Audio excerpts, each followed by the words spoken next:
5 लाख चाहिए 3024। पंकज भाई, इतना नगाड़ा मत पीट। पंकज भाई, लेकिन एक मिनट, पंकज भाई, मेरा एक प्रश्न है। आप कह रहे हैं 1100 क्लस्टर्स हैं, अब मुझे बताइए इनमें से कितनों को 2014 के पहले ऐसे ऐसे फ्लैटों की चाबियां बांटी गई हैं? 20,000। 20,000 को जी। कहां पर? दिल्ली में। दिल्ली में? जी। किस किस इलाके में, कुछ बताइए उसके बारे में। किस किस इलाके में क्या बताऊं, मैं आपको सूची भेज दूंगा। भेज दीजिए। वो तो कह रहे थे 29,000 फ्लैट बनाई थी, 20,000 को ही बांटा। आप अभी जो है ना खुद इस पर रिसर्च कर लीजिए, समझ रहे हैं ना। देखिए, जब आप सवाल पूछेंगे तो पंकज शर्मा जी कहेंगे कि आप रिसर्च कर लीजिए, और टीवी पर बैठकर सवाल पूछेंगे।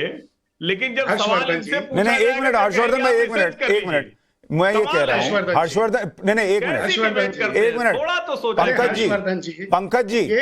पंकज जी, मैं कह रहा हूं देश की आजादी के 70 साल में जिन्होंने 50-55 साल मान लीजिए राज किया और वो 20,000 फ्लैट सौंप पाए, उसमें अगर कोई 7 साल में, की बात कर रहा हूं, नहीं सुनिए ना, मैं दिल्ली की कह रहा हूं। अरे भाई, मैं दिल्ली की कह रहा हूं, दिल्ली में 20,000 फ्लैट दे पाए सर। मैं तो घर में 8 करोड़ लोग रहते हैं स्लम्स में। अरे मैं वही कह रहा हूं पंकज भाई, मेरा सवाल सुन लीजिए। मैं कह रहा हूं जिन्होंने 50-55 साल राज किया और 20,000 फ्लैट दे पाए, उसमें कोई 7 साल राज करके अगर 3,000 फ्लैट दे रहा है तो उसका स्ट्राइक रेट तो उनसे बेहतर है फिर। और उस पर वैसे भी आरोप है कि वो सूट बूट वालों की सरकार है, जो 70 के दशक से गरीबी हटाने की बात करते रहे और 20,000 फ्लैट दिए हैं। अगर दिए हैं तो आप कह रहे हैं, मैं आपकी बात को सच्चा मान रहा हूं, तो गरीबी हटाने का वादा 70 के दशक से करने वाले 20,000 फ्लैट दे पाए, और यहां 7 साल में उन्होंने, जिन पे आरोप है कि वो सूट बूट वालों की सरकार है, 3,000 फ्लैट दे दिए। तो दोनों के कंपैरिजन में कौन बेहतर दिखेगा? मेरा कहना यह है कि आप 3024 फ्लैट देकर इतना नगाड़ा मत बजाइए।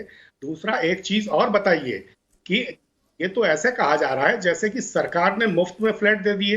ये तो बताइए कि इसमें केंद्र सरकार का योगदान कितना होता है शहरी गरीबों को मकान देने में, राज्य सरकारों का योगदान कितना होता है, लोग फ्लैट लेते हैं उनको खुद कितना पैसा देना पड़ता है। प्रचार ऐसा हो रहा है जैसे कि सरकार ने मुफ्त में चाबियां पकड़ा दी।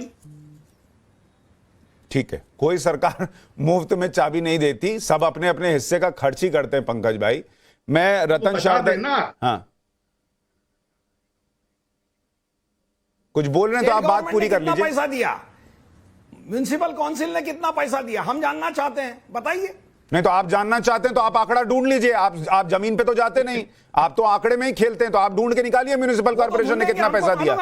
हमको मालूम है, हाँ तो मालूम है तो अरे भाई, तो मुझे ये बताइए म्युनिसिपल कॉर्पोरेशन, पंतप्रधान को क्रेडिट देने के लिए आप सब छुपा छुपी का खेल खेल रहे हैं। नहीं, अरे भाई हेलो सर, मैं ये कह रहा हूं, मैं तो किसी को क्रेडिट नहीं दे रहा, मैं ये कह रहा हूं, मैं आपसे सिर्फ इतना पूछ रहा हूं। आप कहते हैं ये सूट बूट वालों की सरकार है, ये गरीब को चाबी सौंपते हैं, गरीब कहता है मेरा जीवन बदल गया। तो पब्लिक कंफ्यूज हो रही है कि सूट बूट वाले जो हैं वो गरीब को क्यों दे रहे हैं। सिंपल सी बात, तो जीएसटी कलेक्शन बढ़ जाता है।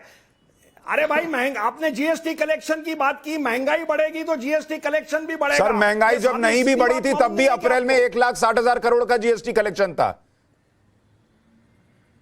अरे लेकिन ऐसा आपको लगा नहीं बढ़ी थी, लेकिन बढ़नी शुरू हो गई थी। अरे बढ़नी शुरू हो गई, तब कितनी थी आप बताइए ना भाई। अभी भी डबल डिजिट में नहीं गई है जो यूपीए में डबल डिजिट में थी। हाँ, तो हर चीज पे इतने टैक्स लगा देंगे तो बढ़ ही जाएगा। 7% के ऊपर जा रही है डॉलर का। रतन शारदा जी, आपका ऑडियो खराब था इसलिए मैं पहले नहीं आ पाया। अब आप बताइए। पंकज जी और कांगो साहब का कहना है कि ये फ्लैट देकर कोई एहसान नहीं किया, पहले भी लोगों ने दिया है, इसमें कुछ नया नहीं है और ये सूट बूट वाली ही सरकार है।